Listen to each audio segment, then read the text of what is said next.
Hi, everybody. This is Ken Wilson. Once upon a time, I broadcast blues hockey. I always listen to Let's Go Blues Radio. It's everything you'll want as a blues fan. Oh, baby. Are you a first responder, a veteran, a doctor, a nurse, a teacher, or a Let's Go Blues Radio listener? Of course you are. If you're in the market to buy or sell a home, call real estate superstar Mike Burgoyne today at 314-753-4060 or email him at mike@strikewithmike.com to earn special rates today. Cut out the coffee, cut out those energy drinks that make you crash, and put yourself in a position to succeed with an energy boost from RockinThatIDLife.com. You'll be energized, focused, and you'll even experience an elevated mood for up to 6 hours. Check out RockinThatIDLife.com to learn more. Get ready to hear some noise tonight. You're just seconds away from Let's Go Blues Radio. The Blues score! Oh, baby! The Blues score! McKinnon shoots and scores! Portnoy ahead to Hall. He's got a breakaway. Maybe he scores! Oh, baby, do you believe it? Scores in a drive. He scores! Baby, Chris Pronger! Wow, what great goaltending! The Twister! Jacob hits the hit. Sellout crowd. Oh, baby! Let's show this prehistoric bitch how we do things downtown. Welcome to episode 28 of season 14. This is episode number 509 all time of the often imitated, never duplicated. Where did you come from? Where did you go? Where did you come from? Cotton Eye Joe. We're the original St. Louis Blues hockey podcast, Let's Go Blues Radio. Check out the Let's Go Blues Minute wherever you get podcasts. It provides you with a daily look into the St. Louis Blues in a quick hit fashion. Find us wherever you get podcasts and smash that subscribe button. It is Tuesday, April 8th, and we are streaming live to the masses. Make sure to follow us on socials at LGB Radio and like, follow, and subscribe to us on YouTube and Facebook. I'm your host, Jeff Ponder, and I'm joined by Bill Day. Kirk Price is facing allegations for charging tariffs to other podcasts without the consent from Bill and myself. The agenda for tonight includes the Blues' winning streak ending, Blues Nation losing a beloved goaltender and dancer, Alex Ovechkin making history, and more on this monumental and tremendous episode of Let's Go Blues Radio. So as I mentioned, no Kirk tonight, but we have Bill Day in the house. Bill, how's it going? Recovering from the crud, as I like to say. So no beverage out of the alcoholic variety for me tonight. But feeling much better than I was just a couple days ago. So thank God for prednisone. Yes. I know I've told that I had a week-long flu a couple weeks ago, and God, that was brutal. So I feel your pain. I'm glad you're on the mend. You sounded fine last week. I was kind of surprised. I was expecting a little bit more of this by the end of the episode, but you sounded all right. So yeah, gross. Fake it till you make it. That's right. We got a couple announcements to open the show here. First of all, NCAA games are coming up at Enterprise Center. Bill, again, with you kind of getting over the crud, do you still plan on going? And what games are you going to? I'm going to all three of them. So, nice. Yeah, I bought the inclusive or the 3-game thing back in. Actually, I looked at it the other day. Halloween. I bought my tickets on Halloween. Nice. I am happy to be taking my brother-in-law, though he is not a huge hockey fan. He works for Penn State, so giving him the opportunity to see Penn State play in their first Frozen Four, it's a pretty awesome thing. So. Looking forward to that, and looking forward to some good hockey. So really looking forward to seeing Zeev Buium in person. Watching him in the tournament so far is just like the guy just dominates games, and he's going to be a nightmare for us on Minnesota for the next 5 years. Yep. Yeah, it's unfortunate. I always hate seeing, like, you see these guys, Connor Bedard obviously comes to mind, but, like, you see these guys coming up and you're like, oh, I'm so excited. This dude's so good. Who's going to draft him? And then he goes to, like, a Minnesota or Chicago, and it's, I'm going to have to hate you in, like, 3 years. Yeah. So, yep. Rough stuff. So that's Thursday. What time are the games? Have you announced them yet? 4 and Thursday it's 4 and 7:30. 4 and then 7:30. Saturday is 6:30. Yep. So Thursday is going to be a little rough for me. I'm not sure if I'm going to be able to make those for coverage, but I will be at Saturday night's game, 6:30 start here at Enterprise Center. So again, if any of you fans are planning on going and watching, and we'd love to meet up with you. So just let us know if you'll be there, and we'll do a little Let's Go Blues radio meetup. I will be there covering it again, like I did the PWHL takeover, and look forward to that. Never covered college before, so I'm sure and I've been to college games, but covering it, I'm sure, is a completely different animal with, the way that they handle media access coverage. So looking forward to kind of experiencing that, but happy to be there covering the NCAA. This will be a fun tournament. The last time I went to a college game, it was when they had, what was it called? The Breakaway Tour or whatever it was called. Yeah, it was I like vaguely 08 or recall 09. that. Yeah. They were trying to keep the momentum going after having the Frozen Four at 07. So, yeah, that's 08, 09, 10, something like that. This is good. We will get to my beers in an episode, but I told Bill earlier I'm having a new one tonight, and I like it. So I'm going to tease that. We will talk more about beer in a minute. But yeah, so that starts this Thursday and Saturday. Very much looking forward to that in the city of St. Louis, hosting the Frozen Four. Ken Morris has a comment here in the chat. Ken, we will get to your comment here in a minute, where we've got basically the whole first segment is dedicated to your comment. So we will get to that in a minute. And then I also want to add white jerseys. If you've ordered one, they have been ordered. We made our first order. Actually, it was yesterday.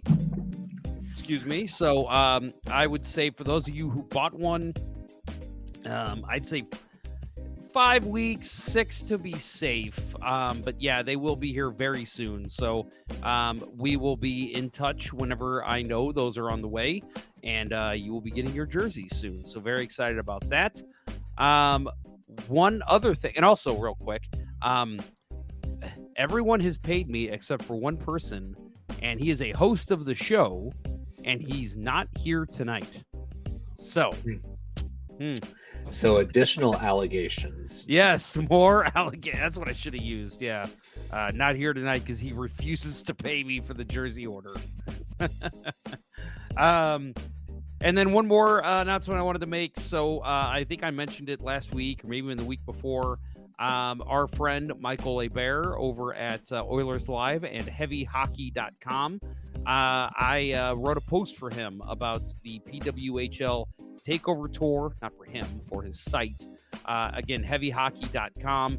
And I just discussed everything that I witnessed at the PWHL takeover tour here in St. Louis. Tried to capture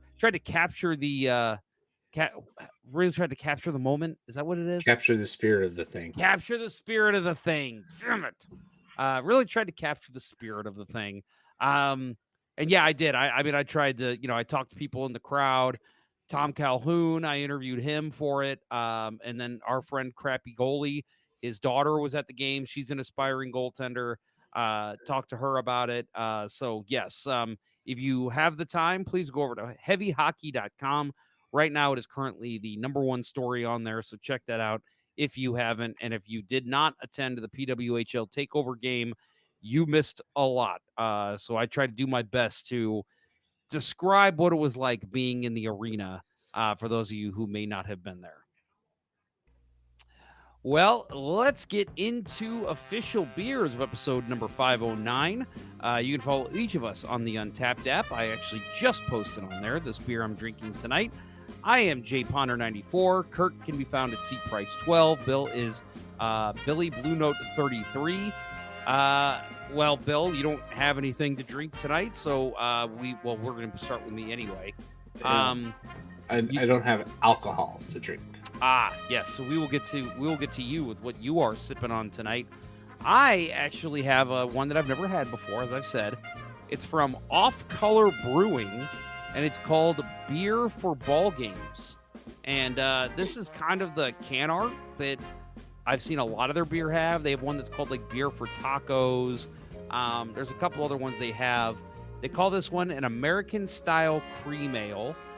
And it says they've got malts, 2-row caramel malt, dextrin malt, flaked corn, flaked barley. Their hops are nougat, Willamette, and Cascade. And then it says, "Hey, Dad, want to have a beer?" Yeah, the answer is always yes to that question. And yeah, it says it's American Style Cream Ale. So yes, this is good. It's not as good as... Oh, my Lord, I'm drawing a blank of... Love Gun? Love Gun, thank you. Love Gun is my favorite cream ale I've ever had. But this one's pretty good. It kind of mixes... It's very much if, like, you were to properly mix, like, a Mick Ultra with, like, a cream soda. And I kind of dig it. It's very good. So, for those of you who haven't had it, I know, like I said, I got it at Friar Tuck. Bill said he saw it at Randall's. Very good. Unfortunately, it is brewed in Chicago, so I want to give you a fair warning there. But this is a good Chicago beer, much better than Old Style. Bill, What do you got tonight? Not Old Style. That's for damn Thank God. Sure. So I'm not partaking of the booze. I have a black cherry ginger ale. Completely blanking. The Canadian one. My mind's not good. Molson, Labatt. No, not. It's not beer. Anyway, yeah. So it's just nice, really good black cherry flavor. I love like cherry white sodas. Like cherry 7-Up, one of my all-time favorites. So this hits the spot. And when I do drink, put a little bourbon in here and have a highball. It's damn good. Oh yeah. Any kind of cherry soda, I've mixed it with bourbon, and I've never gone wrong. Let's put it like that. My wife drinks the wild cherry Pepsi Zero, and I always mix that with bourbon on the weekends, and I love it. It's always so good. So yeah, you can never go wrong with those. Yeah, it's awesome. All right. Well, let's make the uneasy transition into what is our somber first segment. We unfortunately lost a couple members of the Blues family this week. First of all, Bill and I are paying homage to the first gentleman we're going to mention here. I'm wearing an old school Blues jersey, the Butte that we all seem to love. You can see mine's it's a little short. It's not exactly the best size for me, which is why I don't really wear it anymore, but I do still have it, so I wanted to put it on tonight. And Bill, you're wearing the wonderful, I don't know, is that the John Hamm hat? Or is that it's of that style, but you know, clearly hasn't been worn for 25 years in California sun and beach scenarios where it loses all its color. Now this is just actually I picked this up 2-3 years ago. But that classic logo, the classic, the not too much red. Yes. Yeah. Yep. So this guy here, and then I'll try to pull up the striping there as well. Thank God I'm wearing an undershirt. Damn straight. Yeah, I mean that to me is the 90s Blues jersey that we need to be mimicking for, you know, reverse retros, winter classics, whatever. And for some reason they just have not done it yet. That was such a good era of Blues hockey. But anyway, so yes, a member of that era of Blues hockey, Mr. Greg Millen, unfortunately, has passed away at the age of 67. He played goal for 6 NHL teams across 14 seasons between 1978 and 1992 before finding his way into broadcasting with the Ottawa Senators in their inaugural season in 1992-1993. He was selected by the Pittsburgh Penguins in the 6th round at 102nd overall of the 77 draft. He has played with the Penguins, the Hartford Whalers, St. Louis Blues, Quebec Nordique, Chicago Blackhawks, and Detroit Red Wings, and he compiled a record of 215, 284 with 89 ties. And then remember the era here, folks. His GAA is 3.88 and save percentage of an 873 with 17 shutouts in 604 games. In 59 Stanley Cup playoff games, he was 27 and 29 with a 343 GAA and 885 save percentage in 59 games. I put that twice. Career with the Blues, he was 85, 87, and 33 with an 880 save percentage, 344 GAA with 9 shutouts. He is 7th all-time in wins for the Blues, 6th in shots against with just under 6,000, 6th in saves with just under 5,300, and then 6th in minutes played as well with 12,342. I think the thing that I take away, especially, and Bill, obviously, you're our goalie guy. I know you saw Greg Millen play a ton. The 1986 playoff run, Greg Millen was a part of that team. And for me, he's a friend of the show, quite literally. He came on the show, was I'm not even kidding when I say one of my favorite guests we've ever had. Just so open, and obviously, with the broadcast background, he was so open to talk about anything. Very likable guy. If you ever heard him on the radio, you could hear, I'm sorry, on Hockey Night in Canada, you can just tell that he's just one of those guys that you see him, in the runway after a game, he will stop and talk to you like a Bernie Federko, and just, talk to you about whatever you want to talk about. Just an unbelievable dude. And I was even actually getting ready to reach out to him to see if he want to come back on this summer, because he was such a fun interview. And actually, I think we talked about it on one of our shows, because one of the big things that we talked about was the Jeff Brown trade, which he was involved in. And we said we should have a show where we get Brownie and Greg Millen on and have them both talk about the trade together.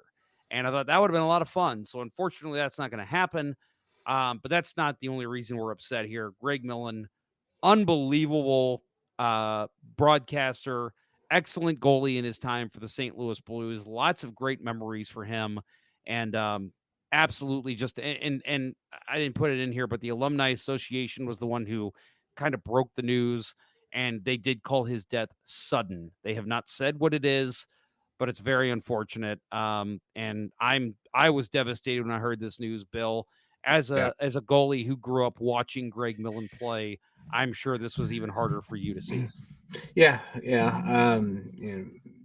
Watching Millen play in the 80s, it was kind of bittersweet for me, because he was the guy that was in the Liut trade, right? He was with Hartford, and so for me, losing my idol, it took me a while to get used to it, but eventually, it was kind of like the two-headed monster with Millen and Walmsley, and I was never a Walmsley fan. So I gravitated more towards Millen. A couple of things I'll throw out. My earliest memory of him, the 82 playoff series against the Penguins. I had a yellow helmet, very similar to what he wore, so I identified with it. But then he was like, one of the highlights of that series was him dancing to the Budweiser song in between plays, and like that got a lot of media attention at the time, and I thought it was hilarious, and I loved it. So and then the other thing, he was part of the Aeroflex posse that brought in the first truly foam-based pads to the NHL. Very distinctive style. There were a handful of guys in the league that wore them. He was probably he and Reggie Lemelin were the first two. that I recall wearing those, and I think maybe Darren Pupa had them for a season. But yeah, it definitely helped bring in a new era of things that weren't just leather wrapped over deer foam or deer hair that got waterlogged. So a little bit of a pioneer there. But yeah, he was such a competitor. Had one of the most unorthodox save styles. I don't know how many times you'd watch him catch a puck between his pads and squeeze it and fall over. That doesn't happen in this day and age. It did happen a lot at that time, but he was very effective at it. So Yep. very, very sad when I heard the news yesterday. Yep. And I'll say, so again, we had him on during our what we called the Past to the Future segments, where we interviewed somebody from the Blues alumni, and then the second half of the show was talking to somebody who's covered one of the Blues prospects at the time. And excuse me. Yeah, he came on and was just an absolute joy. I mean, I know I said it already, but he had so many good stories. He laughed the whole interview, there was just laughter with him and me, because he just painted such a fun picture of his days in the NHL. He told a couple different stories. Again, we mentioned the Jeff Brown one, but one of my favorites he told was the story about Baz Bastine, who was the Penguins GM at the time when he was drafted, and he had ended up and again, like, thinking about how social media is today, this would never have happened back in the day.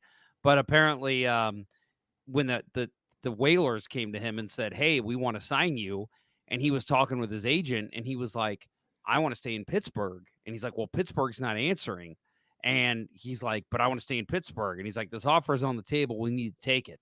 So he finally took it. And then, like 2 days later, he gets a call from Baz Bastine, the GM of the Penguins, and he was like, "What the hell? I hear you signed." And he's like, "Yeah, we tried to get in touch with you, but I just, we haven't heard from you, so I had to sign. I didn't know if I had a contract." Apparently, Baz Bastine was on vacation, and he like could not be reached. Like, they even like called his secretary, and she's like, "He's on vacation. There's no way to get in touch with him." Again, by today's standards, that would never happen in a million years. Bastine would have been fired instantly.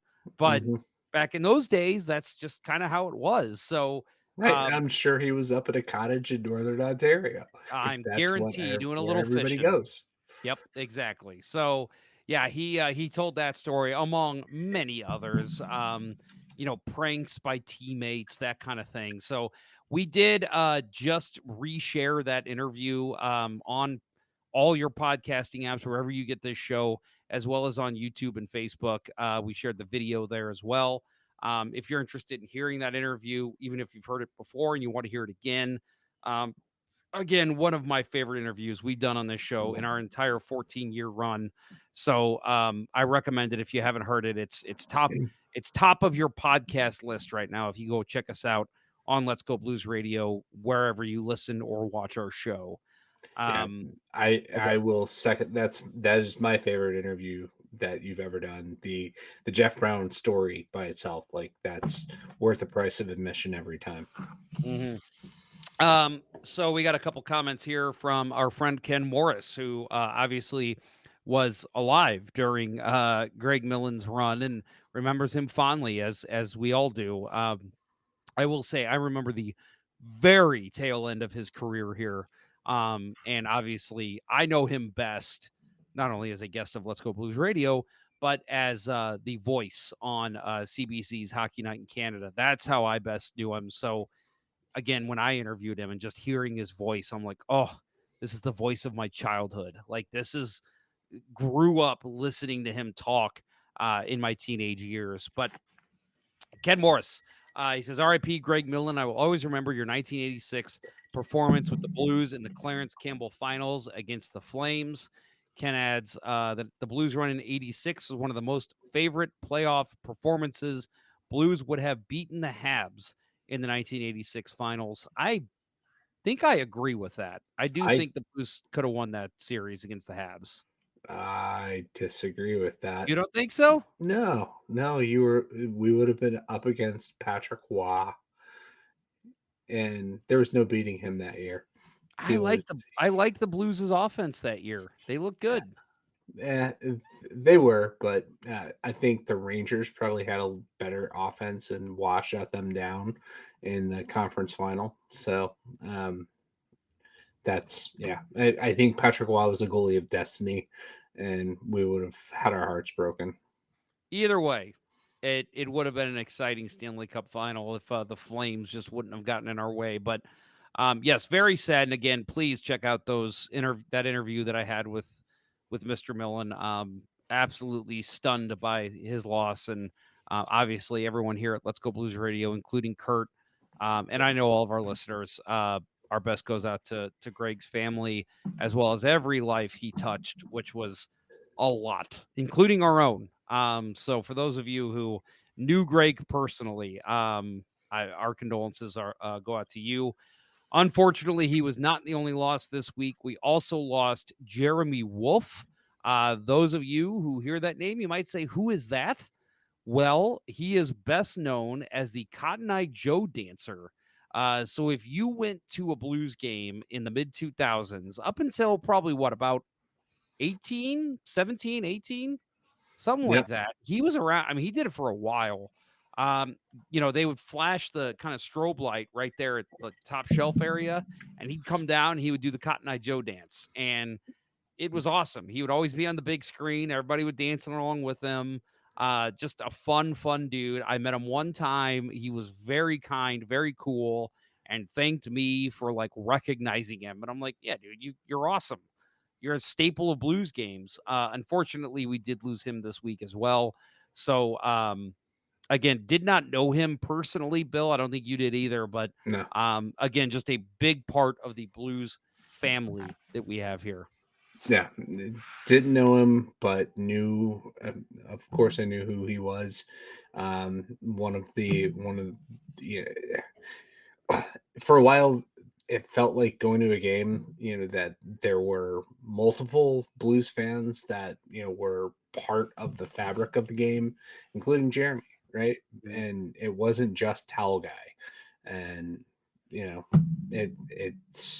it felt part of it and something I enjoyed. To have that energy to do that every night, that's pretty crazy. I would have fallen over the railing, and condolences to his family. It's another terrible loss for the Blues family. Yep, agree. So we did actually prepare a little bit of a tribute to our fallen Blues family members here. We're gonna go to break right after this, so please enjoy this slight tribute we have to Jeremy Wolf and Greg Millen, and then please join us in a moment of silence as soon as you hear the music stop, and then we will go to break, and we'll be right back to talk about a little bit more uplifting stuff, but definitely I want to raise a glass to Greg Millen and Jeremy Wolf. I know you don't have a beer, Bill, but good enough. You are drinking something. So Canada Dry. That's what Canada Dry. There it is. Not Molson, not Labatt. But yes, cheers to our fallen soldiers. And we hope you enjoy this tribute we made for them.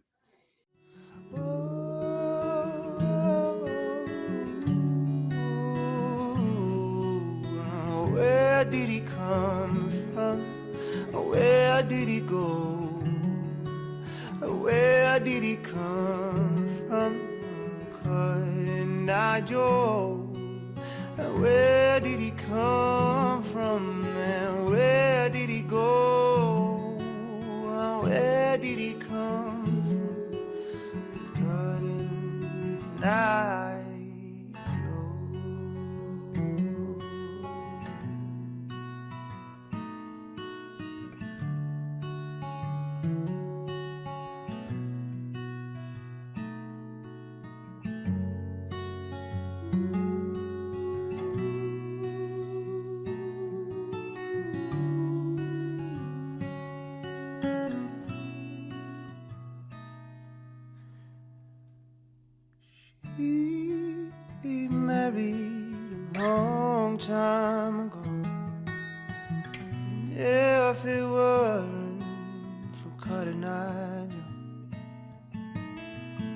she been made a long time ago. If it weren't for cutting Nigel.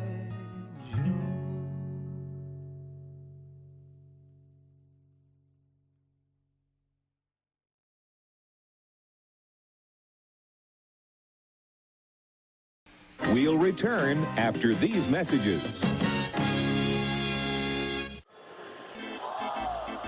As a hockey player, Mike Burgoyne knows a thing or two about making the perfect play. And when it comes to real estate, he's always ready to score the winning goal for his clients.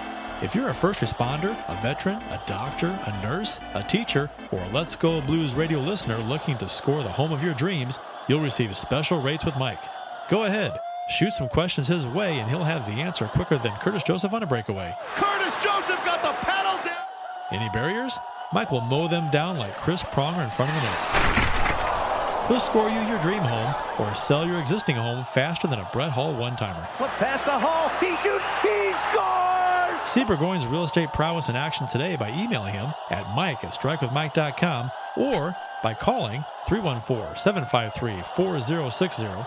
That email again is mike@strikewithmike.com, and that phone number is 314-753-4060. Getting Mike Burgoyne on your team will be the boost your power play needs.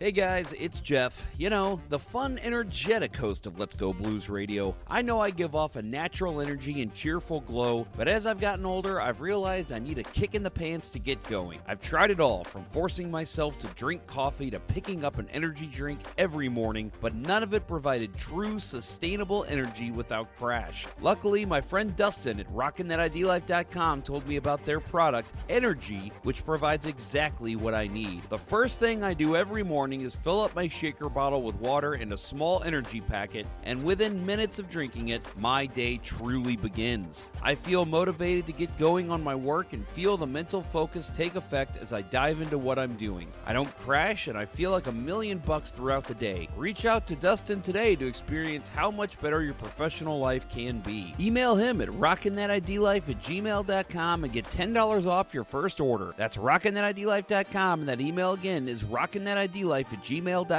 Don't let a lack of energy keep you from being who you want to be. And now, back to Let's Go Blues Radio, the longest running St. Louis Blues podcast with Price, Ponder, and Day. Jeez, what is going on in the NHL today? Have you seen the scores?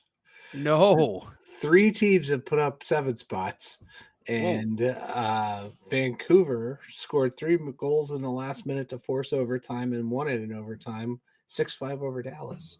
Whoa. Yeah. There's no goaltending tonight. Utah 7-0 over the Kraken, and the third period hasn't even started yet. Yeah. Woo. Ooh. Bruins found out how to win again, apparently, 7-2. Wow. And 5-0 Nashville. Penguins over the Blackhawks, 7-6. Whoa. Yeah. Whoa, 7-6. You're right. No goaltending in that one. Goaltending optional. Yeah, Sivos Saros is playing in that one, apparently. Yeah, Canucks and Stars. Woo. Yeah, crazy night in the NHL.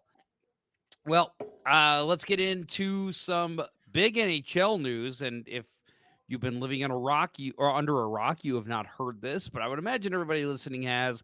Alexander Ovechkin. He broke the goal record with his 895th goal on Sunday. He scored against the Isles' Ilya Sorokin, the 183rd different goalie he had beaten. Ovechkin got number 895 in his 1,487th game, the same number Gretzky finished his goal streak with to get there. So he actually did it in one game quicker, technically, because he broke his record on the same game, which is absolutely bonkers that happened, but just another weird quirk in the NHL. Gretzky said, they say records are made to be broken, but I'm not sure who's going to get more goals than that.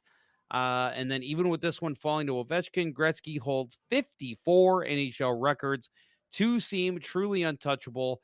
2,857 total points and 1,963 assists, the latter of which is more than anyone else has in goals and assists combined. So when we say, and I'll say, I was one of those people who said 100%, none of Gretzky's records like that will ever be broken. And here we are. We're talking about Alexander Ovechkin. He broke the goal record. He is the greatest goal scorer in NHL history by a numbers perspective. I know you can always argue goals per game and all that, but still, can't argue numbers.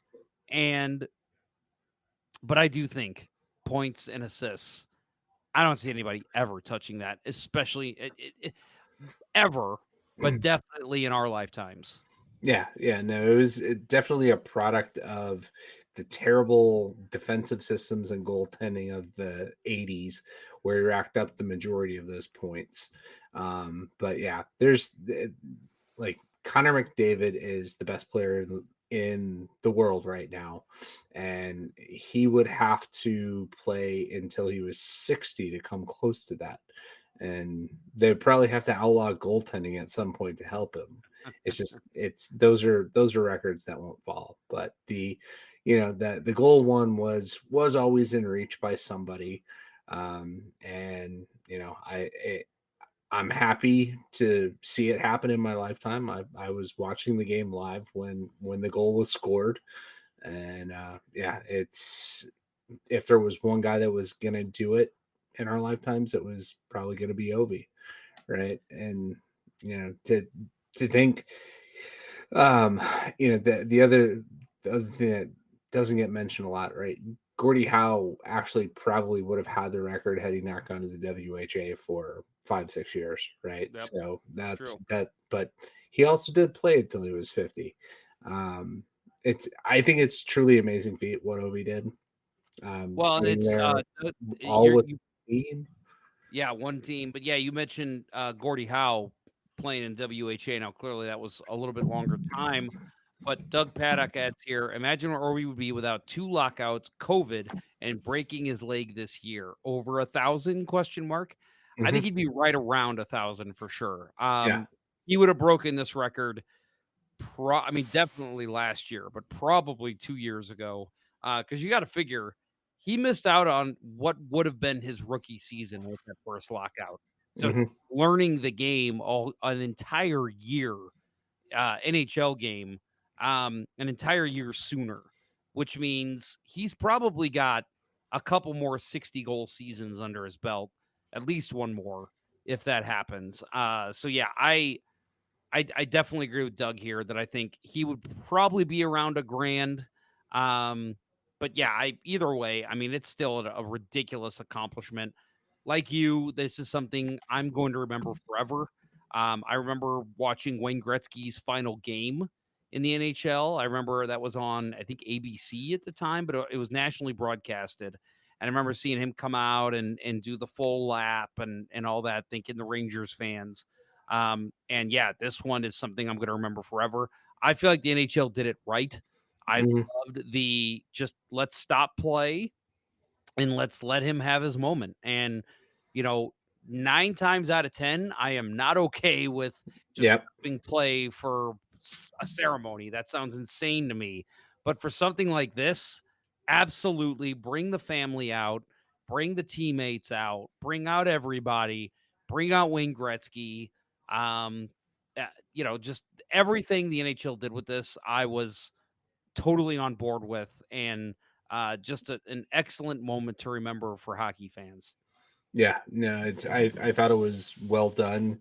Obviously they had Gretzky was kind of in tow for the 3 or 4 games leading up to this one. So you could see, like, if he did do it in this game and maybe win another 2 games, Gretzky's like, I'm done. I'm not traveling.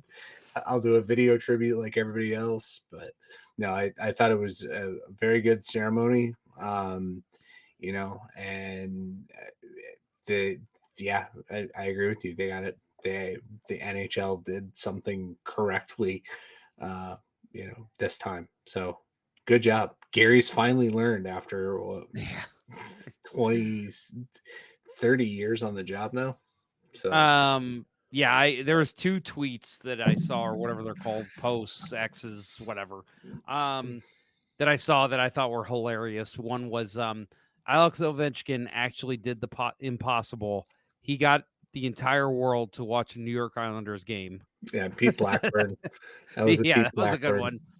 one. Second one I saw was Wayne Gretzky now only trails Alexander Ovechkin in the NHL goal race by 1. Yes. Like, it does make me wonder. I'm like, man, how awesome would it be if a non-playoff team for like the last 2 games of the year were just like, you know what, Wayne Gretzky, he's going to play our power play. Like, that would be incredible.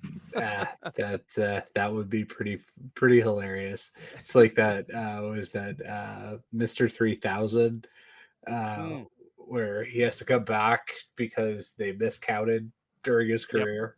Yep. Yeah. That would be so amazing. I never in a million years would that happen. Gretzky's too old. Maybe if this happened 10 years ago, there would be that consideration. But what is he, 60 now? Like, that's just not going to happen. Yeah. Yeah. He's right on his 60th birthday. So yeah. Yep. But yeah, I mean, just and I've always been an Ovi fan. I know, and I'll say, this is how I feel about bands too, and I'm not sure if you are the same. I know there's some political issues going on with Gretzky and who he's friends with, and Ovechkin, who he pledges allegiance to.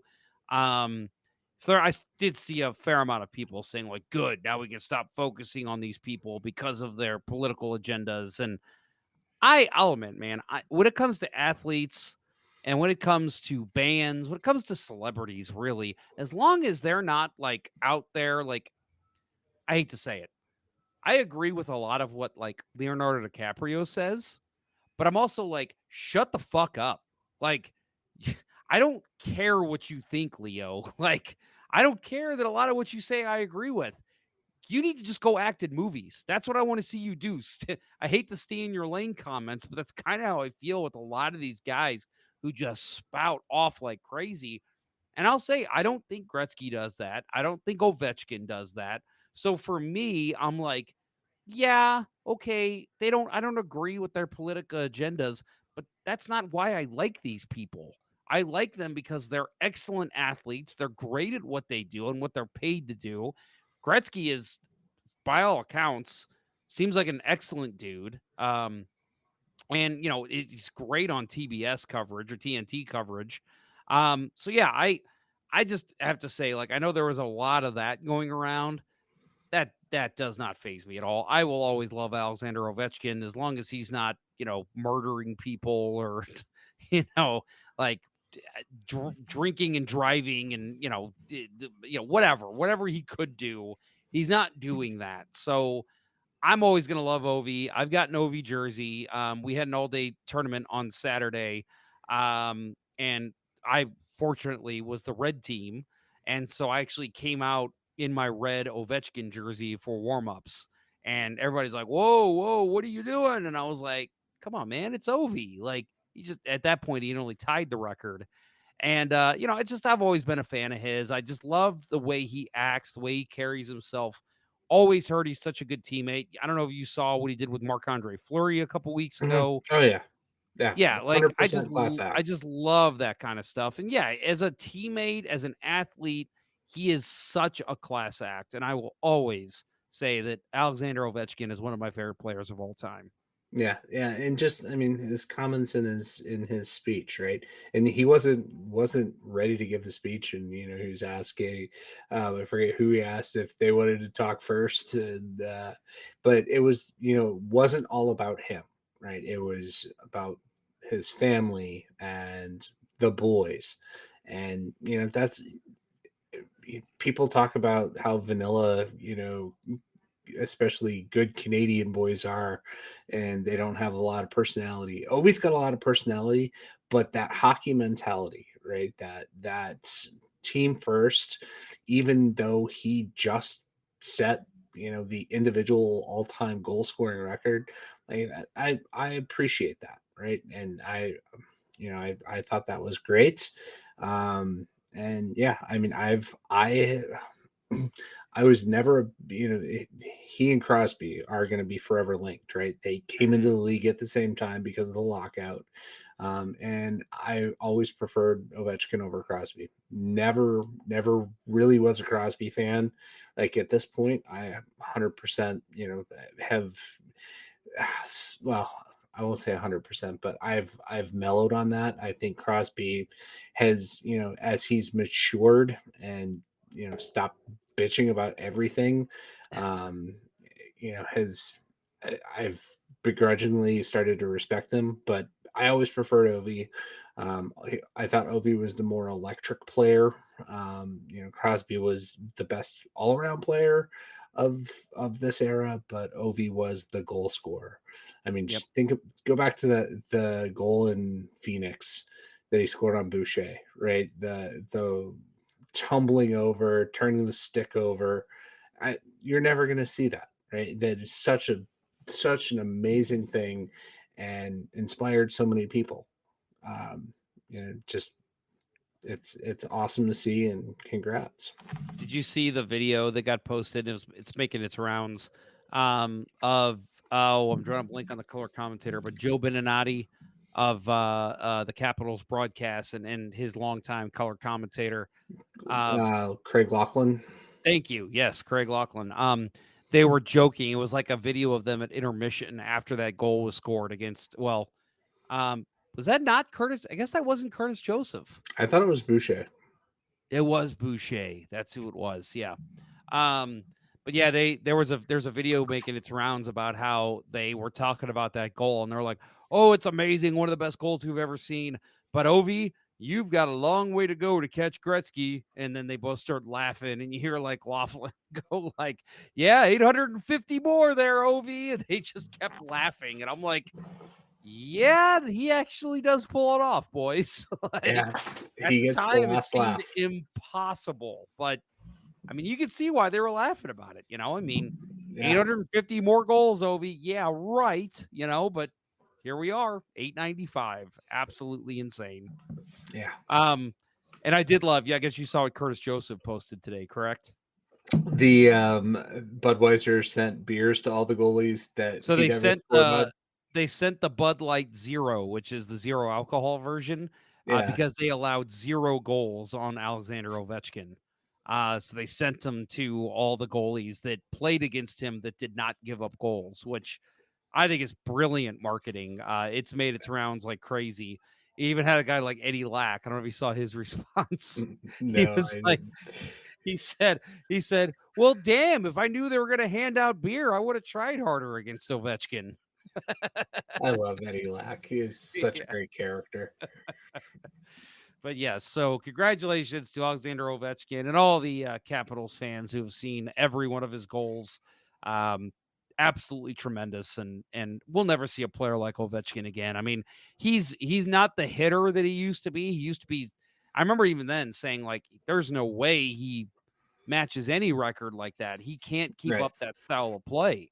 Yeah. But he The body found a will break way down. he molded his game into what he needed to be in his older years. I mean, he's still effective. He still fights for pucks. He still is going to battle in front of the net, but he's not the big crasher and banger flying around hitting people like he used to be. And he doesn't need to be. He's got Tom Wilson on his roster to do that. Yeah. Yeah, and I think that was a big thing, changing the trajectory of his career was getting somebody in there to take care of that. And couldn't have found a nicer guy than Tom Wilson. Yeah, no kidding. Our friend Justin Scott in the chat. Justin, good to see you again. He says, I mean, Ovi doesn't play a lick of defense, but his great personality makes up for it. You know who else didn't play defense when he was a Blue? Brett Hull. And guess what? He had quite the fucking career. So I'm okay with it. Yep. 100%. All right, let's get into some more Blues talk. Robert Thomas was named the NHL Third Star of the Week. In 3 wins this week, he recorded 7 points, including 2 goals and 5 assists. We are going to mention Robert Thomas many, many times in this episode, but very well deserved. Again, 7 points in 3 games, not too shabby for the Blues top line center. Yeah, no, Tomer was on fire. Unfortunately, it came a week too late to help my fantasy team as I got bounced. But yeah, he was every time he looked up, right? He's got the puck. He's, that, I mean, even going back to the Montreal game, right? That snipe on Mountain Bowl. It was the same snipe on Jari, right? Just thing of beauty. The setups, the last night's game or the Avalanche game, the dish to Neighbors, whew, absolute thing of beauty, right? And yeah, we haven't seen the comments enough, I don't think, but he's elite. He's elite. Right. Yeah, I will say, and I think I've said this on the show before, that I'm amazed at how much work he's had to have put into his shot. I feel like when he came up, his shot was, I mean, not elite, but not even average. I remember seeing him shoot his rookie season and even his first, second and third seasons. I remember just thinking like, oh my God, unless he's like sneaking it 5-hole, this dude is not going to score 20 goals every season. No way. Like, he's an Adam Oates. He's a guy who's got to pass the puck every chance he gets because he doesn't have a shot. Although Oates actually did have a shot, but he never used it. Same as Thomas, we're learning now. I was just like, man, pass the puck every time, Tomer, because you don't have a shot. But man, I feel like probably around 2022-ish, we started seeing him shoot more and with more velocity and much better accuracy. And now we're seeing him. You mentioned the goals against Montembeault and Jari. I mean, these are elite shots. I mean, literally elite. Like, you're seeing these shots and you're like, okay, that is a top 10 shot in the league, wrist shot. And it's crazy to see that progression. Again, you see players improve from the rookie season, don't get me wrong, but like that aspect of the game, a lot of times it's like that kind of velocity and even like ability to pick the corner or whatever, you see that rookie season and it doesn't really change. It's the other aspects of the game that change. But for Thomas, it's like he already had all the other aspects. He just needed to improve his shot, and he has. And man, he is a guy that, like, when he has time and you give him space, he's going to pick the corner on every single goalie in the NHL. Yeah, I mean, think back to the earlier parts of this season when he would get a breakaway or partial break, come down and go blocker side, right? He's got that shot in his repertoire. But, seeing him go top Ched, bar down on, two pretty good goalies, it's pretty awesome. Awesome to see. And Justin brings up he was robbed of a 5-point game against Colorado. He did have one of his assists taken away, and I think we can talk about that play where it got taken away when we get to that game. Yep. All right, so let's talk about the Blues defeating Pittsburgh 5-4 in overtime on Thursday. That matched their franchise record 11-game win streak. They won their 10th in a row at home, and they previously had won 11 in a row from January 23rd to February 19th, 2019, the season they went on to win the Stanley Cup. This also matched the Winnipeg Jets' longest winning streak in the NHL this season, which was the longest by any team. So obviously we'll talk about the Avalanche game here in a minute, but very impressive to see them tie their franchise record. Now, it wasn't exactly in the best way. We didn't really like how this game truly, well, at least let's say how regulation ended. Blues had a 2-goal lead and gave up 2 goals late to tie this game, but still a very exciting game, and to see them get that 11th win at home as well in overtime, very exciting for Blues fans, especially in attendance.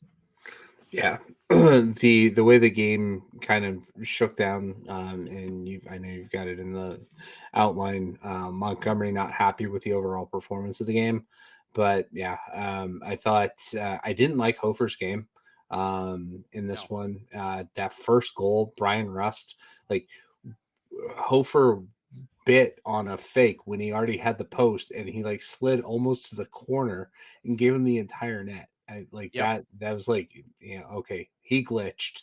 That Yeah. was not good. I didn't like Jake But Neighbors on that goal either. or Justin Falk. Or Justin Falk. Yeah.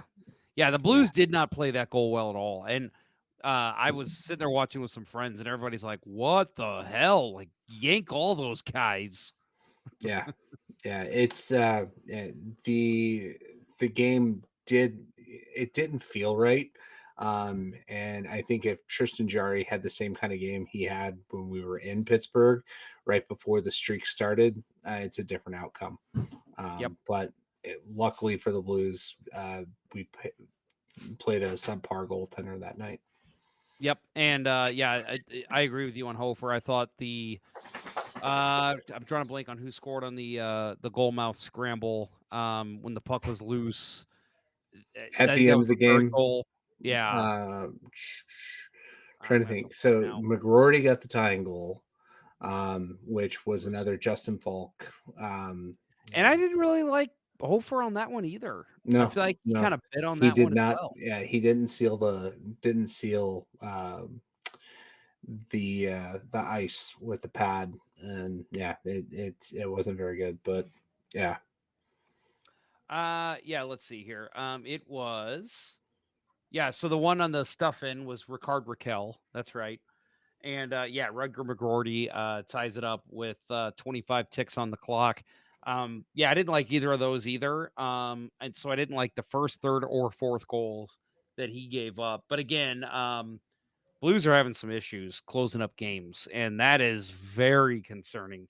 Well, you mentioned Montgomery. His exact quote was, "We have won all different kinds of games, but I'm not happy that we're up 4-2 in the third and we went to overtime. We have to close out games. We have to get better." It's so funny to hear a coach say that when your team's on an 11-game winning streak. But he's right. The Blues had this game in the bag. They were dominating play late pretty much the second period. They played great defense for the most of the third period, and then they just scrambled and let those two goals in late. And it's just, you can't let that happen. And we saw it again in the next game against Colorado, which we'll talk about in a minute. But very concerning to see that from the Blues. So I get where Montgomery is coming from. But the Blues did capitalize when they got their chances. Only 19 shots on goal. And they did score 14. They didn't score 14. They scored 5. And we mentioned Thomas's goal. This was the one that the game that Neighbors had the hilarious in the net shot, right? You saw the picture of him inside the net. Are we on the Colorado game? Oh, was that the Colorado game? That was the Colorado game. Okay, my bad. Yep. Yeah. We'll talk about that in a minute. But yeah, just Neighbors did have 2 goals in this game. Kyrou also had a goal and assist. Also worth mentioning on Kyrou's goal, Snuggerud assisted for his first NHL point in his second game for the Blues. A beautiful pass across the crease.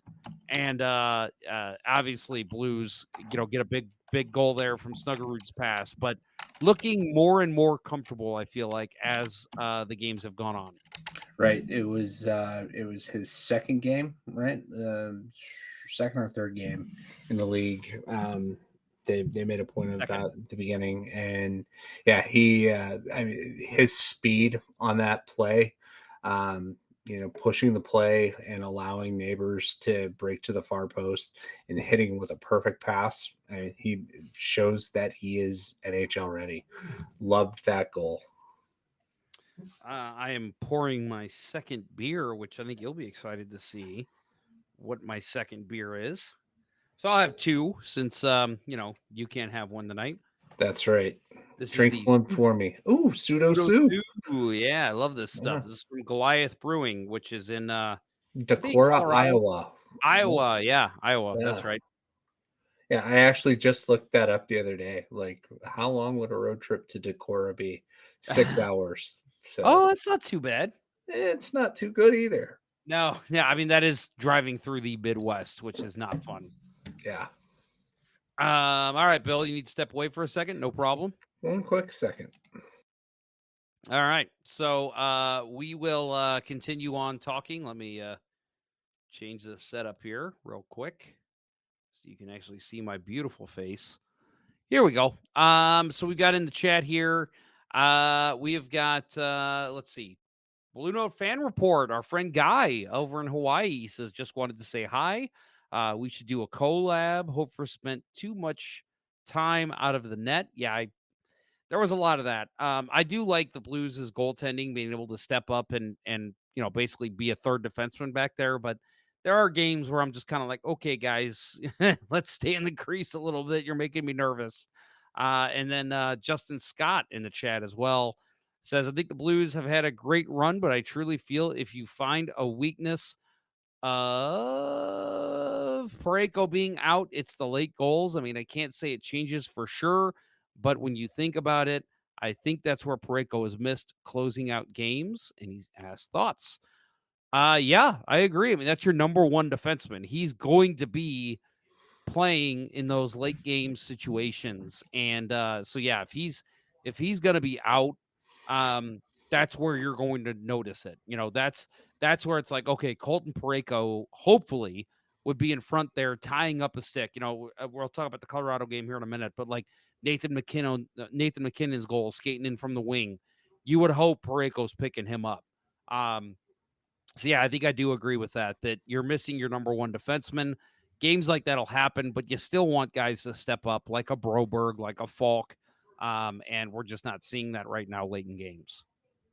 Yeah, and I think apart from that, just not having your number one guy on the ice at that time is that the extra minutes that guys like Falk are picking up right now because Parayko's not there, and you don't have another reliable right hand defenseman to come in at this point. I think seeing the cumulative effect of the extra minutes on Falk is shown in the last 4 or 5 games. Looking at the advanced stats on the hockey stat cards, he was the worst skater on the Blues in the Penguins game and in the Jets game last night. So it would be awesome if these jackass Flames would lose and get eliminated so that we could rest them up. I think it would be good for this team if we could get a couple of games where, you bring up a Lindstein, you bring up Kessel, and you let players get rest. And whether we finish, second wild card or first wild card, get these older defensemen some rest. Yeah, I think even like a Nick Leddy might benefit from that, which I think he's actually played fine. But yeah, just getting him a rest. And I'm thinking of like even like an Oscar Sundquist. Getting him a couple games off, I think would be helpful. Even maybe like a Radek Faksa. These guys have been playing all year. They've played well. Give them a little bit of a break. Now, luckily, there is usually a pretty decent break between the last game and the first game of the playoffs. And I think there is at least, I want to say, I don't know for sure, I'm pretty sure there's 2 days left in the regular season after the Blues play in their final game. Could be wrong on that, but I think that kind of adds to it too, that the Blues are allowed basically to take 2 extra days, which only helps getting Colton Parayko back. And unfortunately, Dylan Holloway, this was the game he was hurt, sustained a lower body injury in the first period. He was checked in the offensive zone by Rudger McGroarty at 17:09, took another shift, but did not return after that. Spoiler alert, have not seen him since. Chances are he will not be back at least till the start of the playoffs. Don't know if you've seen Bill. Who was it? I think it was it 32 Thoughts? Somebody said, one of the kind of know-it-all NHL guys did say that they're here. What they've heard about Holloway is not good, and at the very best, they're hoping for first game of the playoffs. Yeah. Well, from I think the morning that it was initially announced, it was day to day, but then by the end of that day, it was, oh no, he's week to week. And this time of year, week to week is not what you want to hear. No. Considering there are 2 weeks left in the playoffs or till the playoffs at that point. So. Yep. All right, let's talk about the Blues and Avalanche on Saturday. The Blues won this one 5-4 in regulation, which is helpful for tiebreakers, by the way. Blues set a franchise record with their 12th straight win. They tied the mark originally set by the 2019 Cup winning team that won 11 in a row, and then obviously added to it with their 12th win. It's also the longest winning streak in the NHL this season, passing the Winnipeg Jets. They, in this game, also moved 4 points ahead of the Minnesota Wild for the first wild card spot. Excuse me. And they've outscored their opponents 51-22 during their 12-game winning streak. We mentioned Robert Thomas getting third star of the week honors. In this game, he had a goal and 3 assists that extended his point streak to 8 games in which he's had 4 goals and 15 assists. So 19 points in 8 games, which is just ridiculous. Zach Bolduc added 2 power play goals. Cam Fowler also had 3 assists. And Jordan Binnington, I thought, played. Now, again, you'd like to see your goalie maybe step up at the end of the game. You want to see him make some of those big saves late. But he did face 39 shots, made 35 saves, had to make 17 in the first period, did shut out Colorado in that first period. But I thought played well. But again, I think you want to see him in the absence of Parayko. Yes, you still want to see your goalie step up and make some big saves late there in the game. Yeah, no, it was a tale of 2 games for him, but at the end of the day, he was able to get us the win in this game, right? He was strong enough down the stretch to keep them from tying it, although it was close, right? The second after the Blues got the empty net goal, they scored with 5.6 seconds. What terrible defending by the Blues on that play, though. Just allowed Sam Malinsky to walk down to the ladies' tee, and nobody, like, I think Foxa at the last second tried to throw his body in front of it. Just not a good look for the Blues defense on that play. But overall, I thought Binnington was the better goaltender throughout most of this game. I thought the Blues did a great job of capitalizing. And, you know, I think that, you know, the one play that I wanted to talk about in this one was the play where they took away the assist from Robert Thomas. This is on the Buchnevich goal. And at first I was like, there's no way you can take that assist away. But if you go back and watch this play, it is a brilliant play by Snuggerud. He picked, Thomas causes the turnover, McKinnon takes it away, but Snuggerud pulls it off of McKinnon's stick. And for him to do that in his third game in the NHL, thing of beauty. Right, and that backhand pass to Buchnevich, yeah. So now when I go back and watch that, I'm not so upset that Thomas lost that 4th assist on that play, because it was such a beautiful individual effort by Snuggerud. Well, and I'm going to kind of play devil's advocate here, and I know Justin Scott's going to want to yell at me. He says, my boy Robert Thomas was robbed.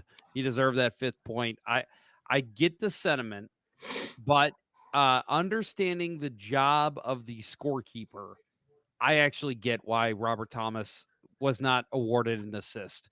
When he helped steal the puck, he never actually touched the puck. Now, he did at one point have the puck and lost it. But again, I think the Avalanche had enough possession to where that wiped out any play before.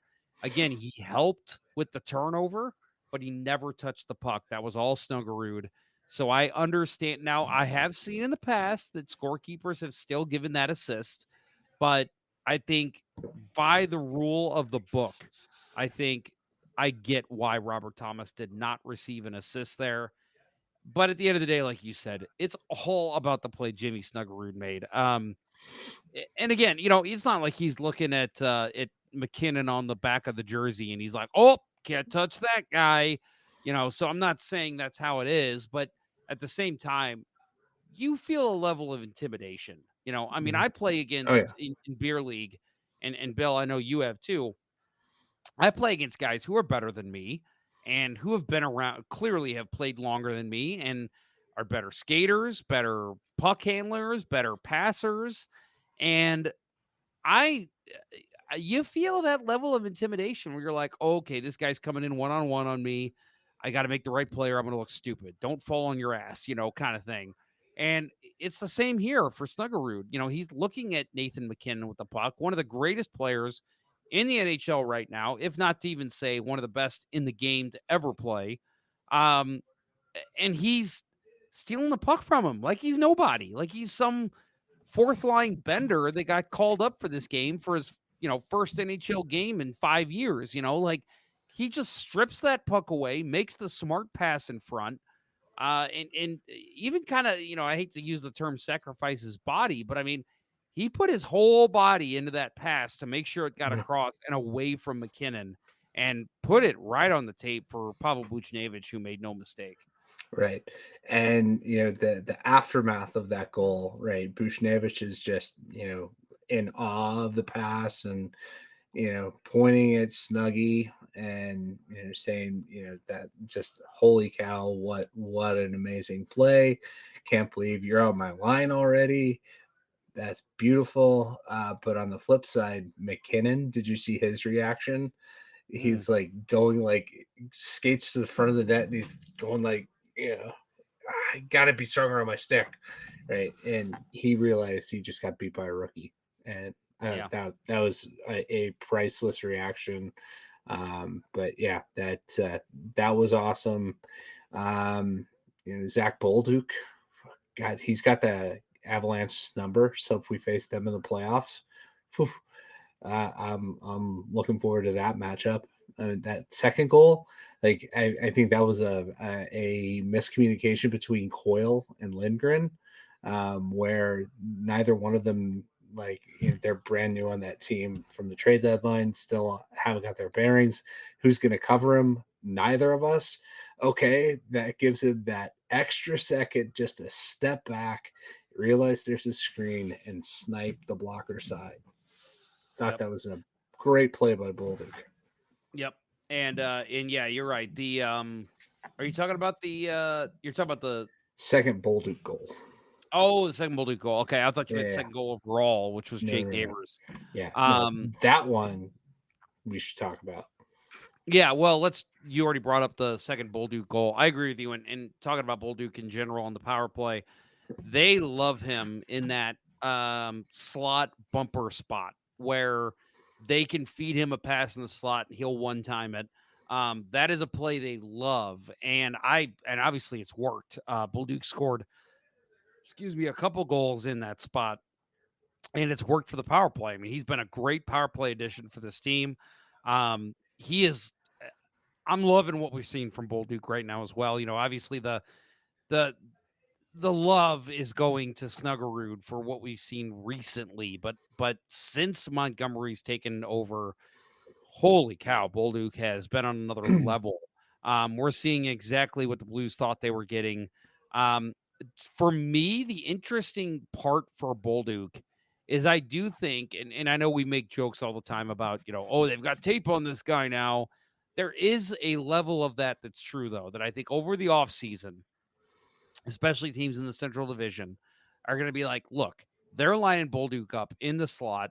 He's firing it every time. If he's not scoring, someone's getting the rebound and getting a good chance. We just got to make sure that doesn't happen. So the spot where it's going to be like, okay, how does Bolduc respond to this? How does he find ways to still find that what they call soft ice? And I think that is what makes a great NHL player. Again, we mentioned Ovechkin earlier tonight.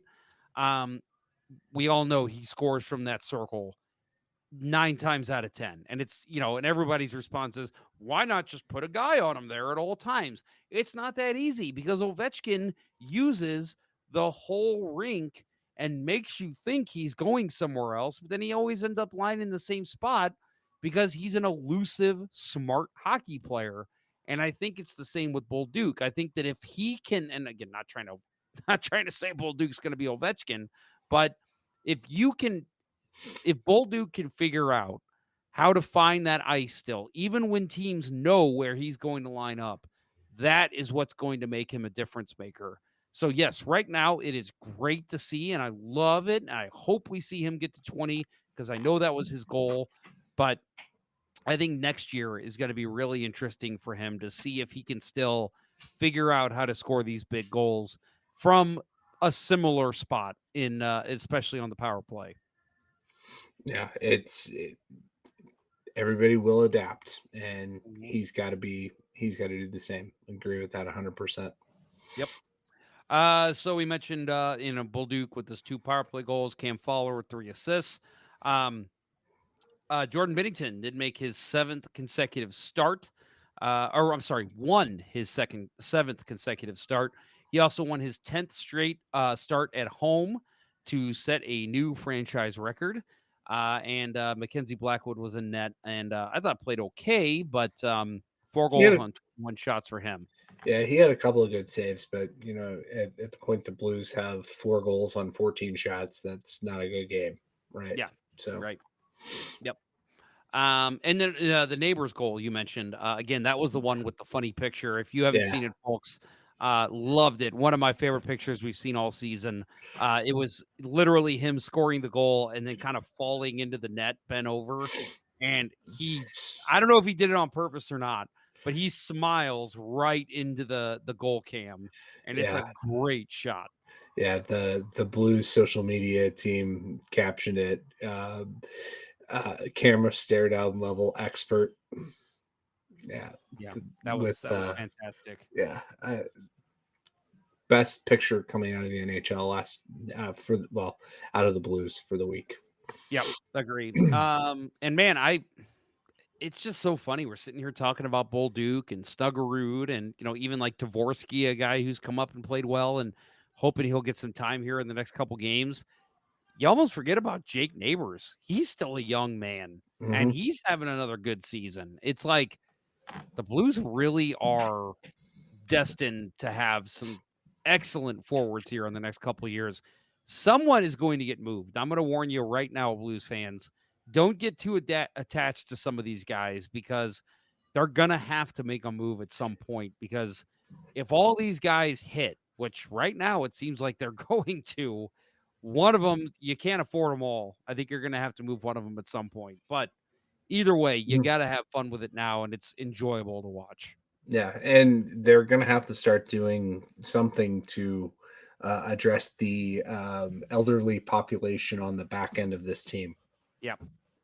Yeah, like you said, Theo Lindstein, I'd love to see him get some time. Leo Loof is another guy that I'd love to see get some time too. But, again, I have to credit Doug Armstrong, because we said even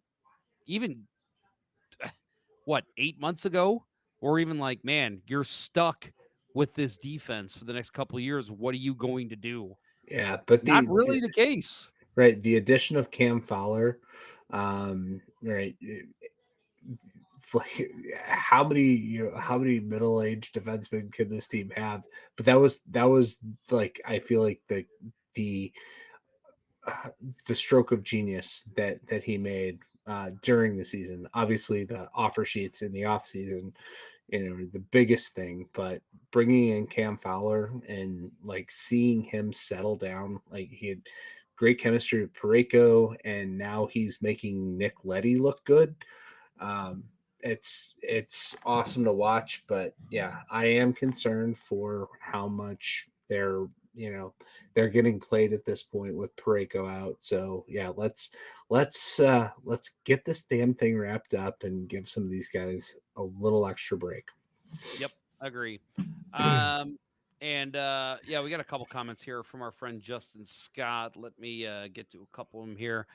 Talking about Robert Thomas getting robbed of that assist. He says, I understand why he didn't get it, but I just wanted it so bad because fuck the Avalanche and their dumbass fans. Yeah, I think we can all agree with that here in Blues Nation. Avs fans did nothing but bitch about refs. And then he also says he tied the record. I think that was for Binnington, winning his 10th straight start on home ice. Is that true? Did he only tie it? I thought he said it. That's a good question. I will look that up here in a minute. Only we had a producer. I pulled that from NHL.com, so they might be wrong, but I will look and double check that. Justin Scott also says it can be talking about the defense. It can be elderly all they want, Bill. They have been fantastic for the most part, even with Parayko out. Yeah, I think you agree with that. It's just like you said, I agree. Going into the playoffs, you want to get some of these older statesmen a Right. little bit more of a rest. And my comment's really about the go forward after this season, right? They're all going to be another year older, and we have an apparent surplus on the front end of this team. So, feeding into your comment about somebody's going to get moved. Yep. All right. I am looking. We'll find it. All right. I'll look that up in a minute. But anyway, let's go ahead and move on talking about the Jets and the Blues last night. Unfortunately, the Blues' winning streak has ended. The Winnipeg Jets ended this one with a 3-1 win. The Jets set their franchise record for wins in a season with 53. They are a buzzsaw right now, so it's an interesting time to be a Central Division fan to watch the Jets.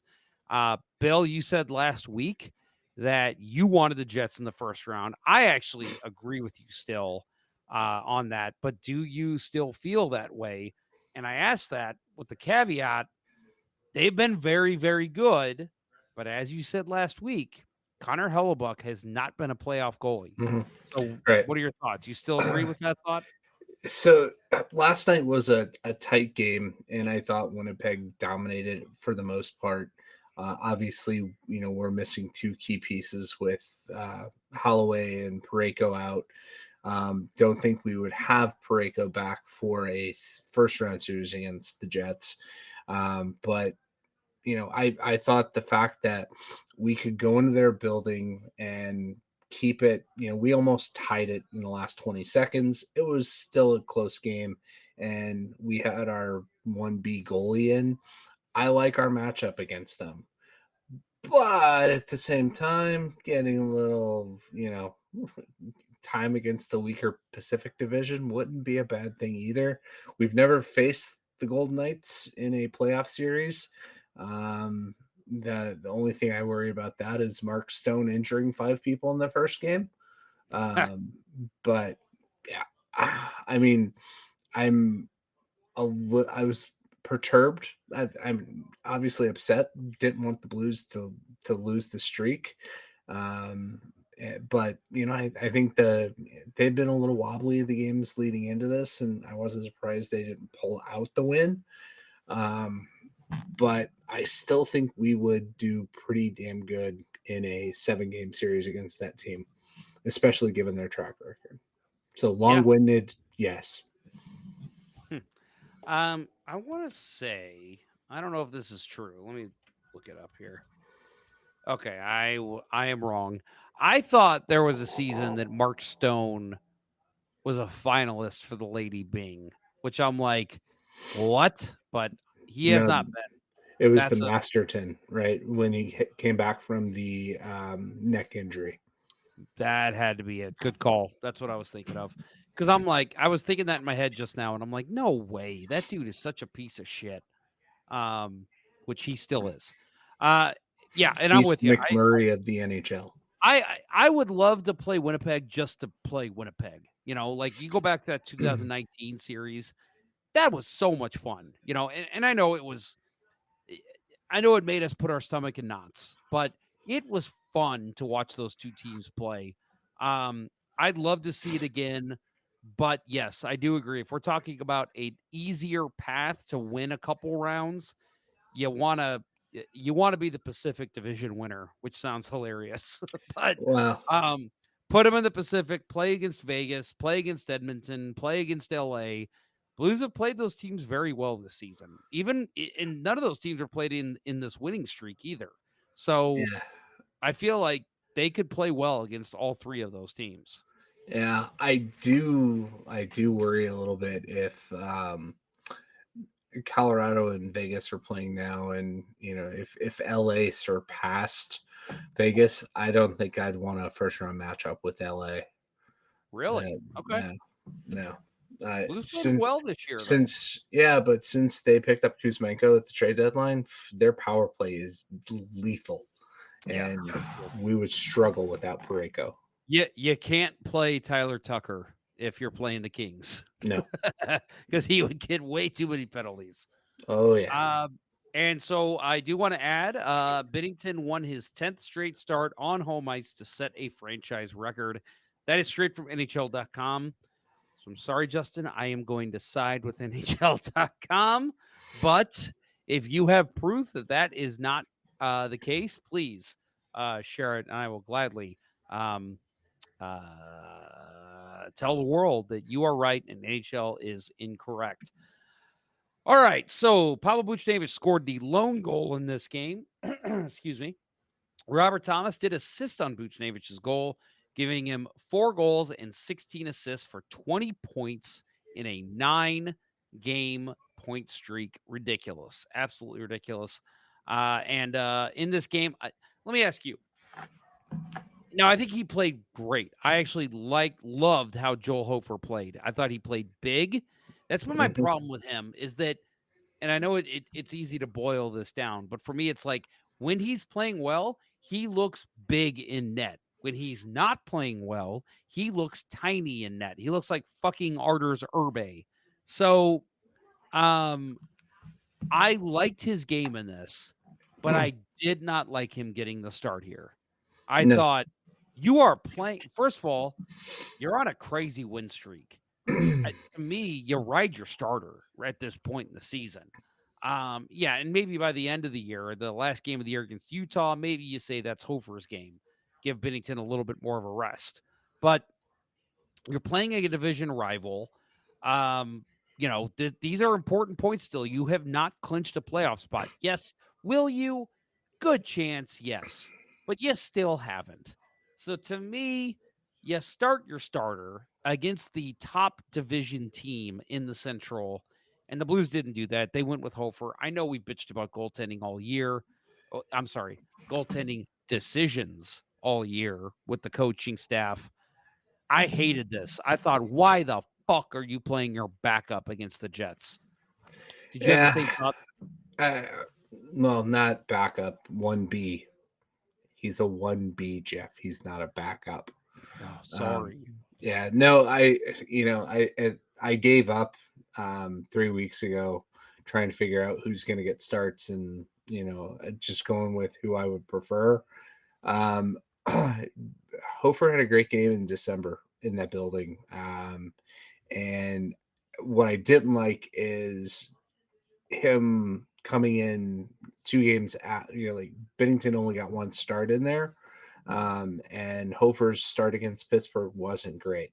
So I was worried, but after the first period, I was like, this works. He played very well. And again, I get the whole 1A, 1B thing, but for me, it's like you're almost at the playoffs. You haven't clinched yet. To me, you ride your starter for this game. But again, hard to really make an argument when Hofer played so well. 23 saves on 25 shots. Really kept the Blues in this with some really good saves down the stretch. Connor Hellebuck, I said this on the Let's Go Blues Minute. He looked like a Vezina Trophy goalie in this game, but when you only shovel 15 shots at the guy, he's going to be dialed in and ready for you. So 14 saves for him. But still, overall, I thought goaltended, well-defended game by Winnipeg. I thought, man, they were just in every single lane. This was Winnipeg Jets hockey we've seen pretty much for the whole season. Blues just could not match them in this game. Now, again, I do think playoffs are a different animal, but this was a game that was dominated to me by the Winnipeg Jets. Mm-hmm. Yeah, they shut the Blues down. Their defensive game was a lot better than the Blues. Kept the Blues out of the middle of the ice, which had been key to so many of the Blues wins during the win streak. And at the end of the day, I don't think it came down to goaltending. The winning goal in this game by Iafallo, kind of, the Jets had run that same play where they get cut. It was a bad turnover by Buchnevich on the winner. He turns it over. Puck should have been out of the zone. Goes to Kyle Connor, who dominates the Blues. He gets control of that puck, stick handles for 10, 15 seconds, allows Scheifele and Iafallo to get to the center of the ice, shovels the puck towards the net. Justin Falk misses the puck when it's laying right there, and Iafallo shovels it into the empty side. They took advantage of a bad turnover and not great defensive coverage. Can't fault Hofer. He made the first save, and defense should have cleared it away. But that wound up being the difference in the game. Obviously, the Blues had the chance at the end of the game after Appleton missed the empty net. The Blues got it back down the other way. But a split-second hesitation by Robert Thomas turned that puck over at the blue line. That's where you cannot hesitate. You just got to throw it in, and he didn't do it. And they come back, and Lowry gets the empty netter. Yep, and multiple errors, I thought, on that game-winning goal. You mentioned Buchnevich with the turnover, Falk not getting to the puck when it was laying there for him. I thought a couple missed coverages as well.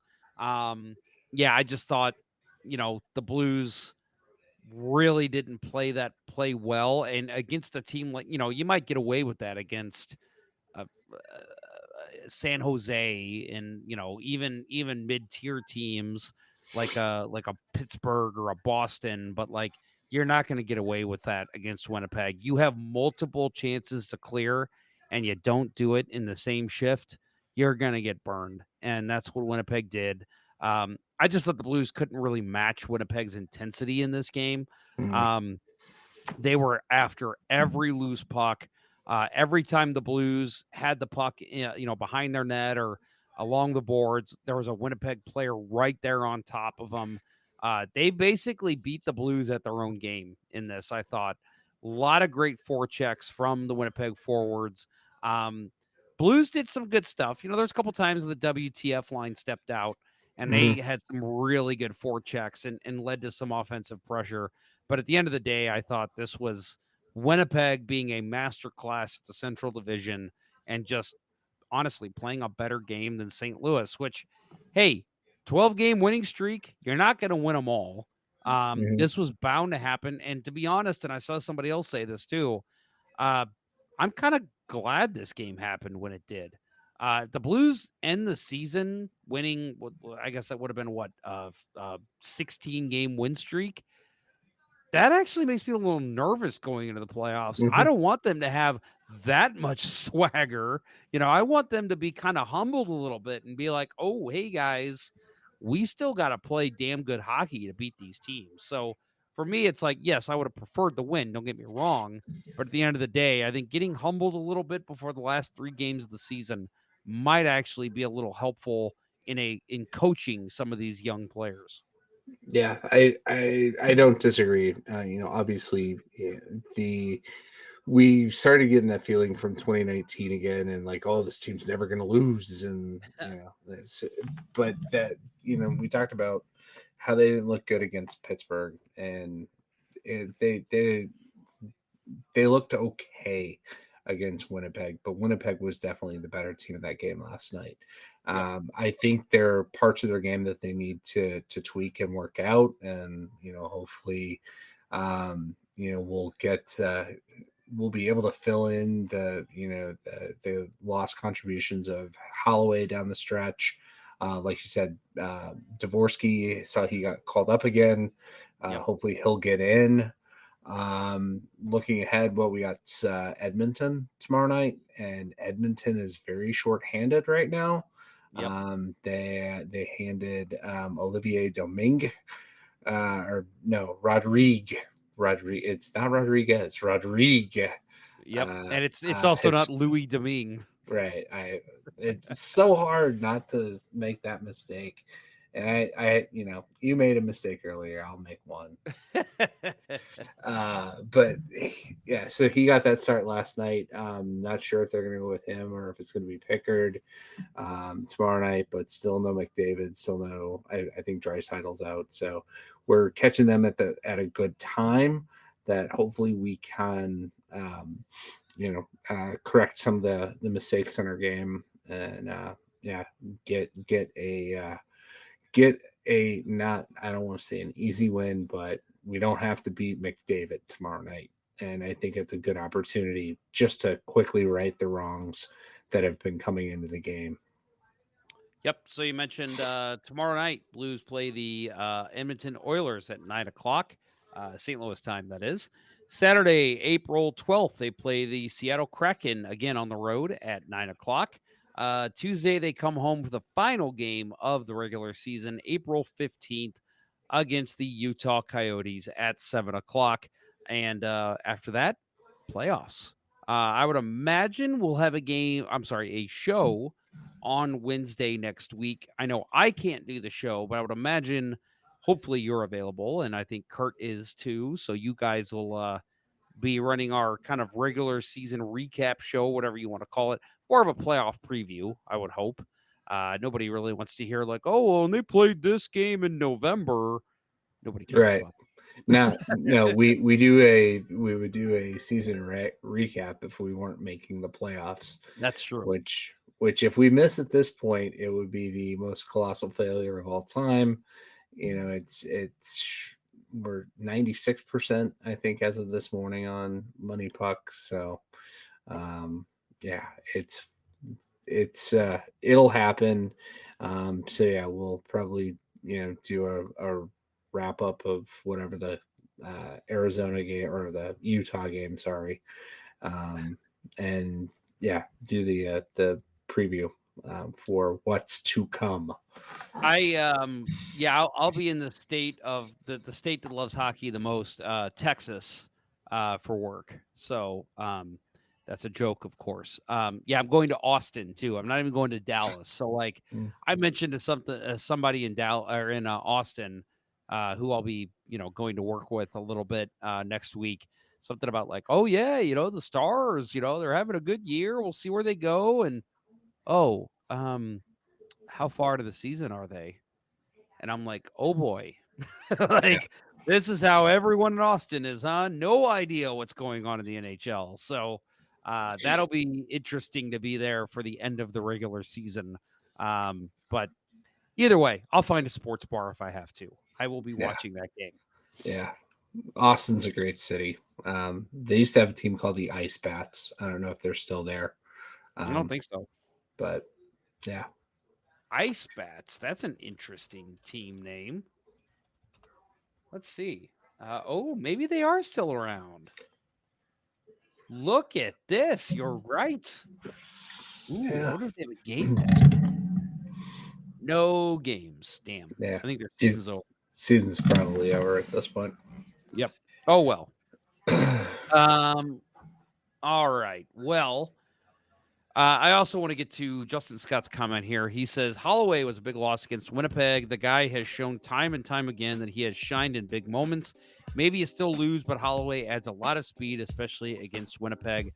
I agree. I do think even with the win against Colorado and, technically the win against Pittsburgh too, since he only played in the first period. I think there was an element that was missing. I think they're trying to fill that with Stuggerud, and he's looked good, but I mean, the kid's played in 3 NHL games at this point. You can only ask so much of him. But yeah, Joe Schmo. The reason, I guess, for the name of that team name, the Austin Ice what Bats. are they called? Ice Bats. They have the largest urban bat population. Whoa! I did not know that. Ace Ventura would hate it there. I hope people understood that reference. I agree with Holloway. I think that element was missing a little bit, which is crazy to say, because it's one player. 2, it's not Sidney Crosby, but he does add this element to the top 6 that the Blues just did not have last year. Yeah, he makes that second line so effective. Like Yep. the difference between that line with Neighbors in his place, like there's not enough speed and Kairu's not getting open. Like Kairu isn't getting as many opportunities, so it's been a big loss. Yep, agree. Yeah, I do think that and I think that's part of the reason that we've seen, a lot of people get upset with Kairu is because he hasn't been getting those goal scoring opportunities. And I don't want to take anything away from him by saying this, but I do think when you're like kind of the only gun, you're just not going to get those opportunities. And until Montgomery came in and we started seeing more of a surge from Bolduc and Holloway, he was getting all of the defensive pressure. And that's why I think we've seen him kind of come back to the guy we knew he could be since Montgomery's taken over. So, yeah, losing a guy like Holloway. Now, again, I think we'll see him shine even more once we get a Dvorsky full-time, a Snuggerud full-time, again, a Bolduc. I don't know what the hell is going on with Zach Dean, but maybe if he finds a way to come back up to the NHL, maybe we'll see. But, yeah, I do think that is part of it, why Kairu has not gotten the opportunities. We've seen him get the most of the season the last 2 games. Bill, anything to add? No. Just happy that we are on what appears to be the right side of the ledger after our bad picks saying we were going to be on the outside looking in, just outside of that wild card position. This amazing 12-game win streak, great thing to see, perfect time of year for it to happen, and we're going to get playoff hockey. Sad it's over, the streak that is, but we get playoff hockey almost guaranteed. Not 100%. I'm going to disagree that our picks were not bad. I don't think our picks were bad. I think our picks were very close. The bad picks were the people who are paid to comment on the NHL. The Dom Lecisions at 81%. Dom Lecision, who said 81 points. He said this team was basically going to be a bottom dweller. I think we all said absolutely not. That's ridiculous. When you got teams like Chicago in this division and even Utah to a certain extent, and this year Nashville. But yeah, I think our picks were very close. I said they'd finish around the same point total that they had last year. And that's not crazy. They had 93 points last year? And they're going to be right around there. Yeah. If they would have won last night, they would have been at 93, right? I think that's so. Yeah, no, it's going to be a great feeling, and I am looking forward to some more really good hockey. Right, we got Frozen Four. We'll both be there at least for one of the games. Yeah, I'm hoping at least 2, but yeah, I will definitely be at the championship. I know that much. Yeah, so yeah. Hit us up on social media if we have Wi-Fi access and all that. We'll meet up. Yes, for sure. Yeah, I will. I get the press access, so I will definitely have Wi-Fi. Nice. But yeah, we will be there. Share that with me. I can, actually. I'll do that off the air. Sorry, everybody else. All right. Well, I think, and again, hopefully, like Bill said, if you're at any of the NCAA games, please reach out to us on social media. We'd love to meet up with you. Thanks to our amazing sponsors, StrikeWithMike.com and RockinThatIDLife.com. That'll wrap up episode 28 of season 14 of the original St. Louis Blues Hockey Podcast. Let's Go Blues Radio. Thanks for listening. Thanks to those who participated in the YouTube and Facebook live chats during the live show. We'll talk to you next week. For Bill Day and Kurt Price, I'm Jeff Ponder, and this was Let's Go Blues Radio. RIP to our fallen family members in the Blues Nation and to everyone who knew them and loved them. But until next time, everyone, let's go Blues. Let's go Blues. The Chiefs are at home tonight against Cyanosport at the War Memorial at 8. Good seats are still available. A look at fourth. I think that went very well. Thank you for listening to Let's Go Blues Radio. Now take off, hosers. I want you to have a heart attack and die so that we never have to do this shit again. Well, there's 90 minutes of your life you'll never get back. Sorry. St. Louis Blues, St. Louis Blues. Have you heard the news about our St. Louis Blues? They've only just begun, they're on their way to number one. Now there's no more blues for our St. Louis Blues. The Blues are on the ice tonight again. They're rough and tough and got the stuff to win. They'll always get one more, no matter what the score. They are quite a hockey team, my friend.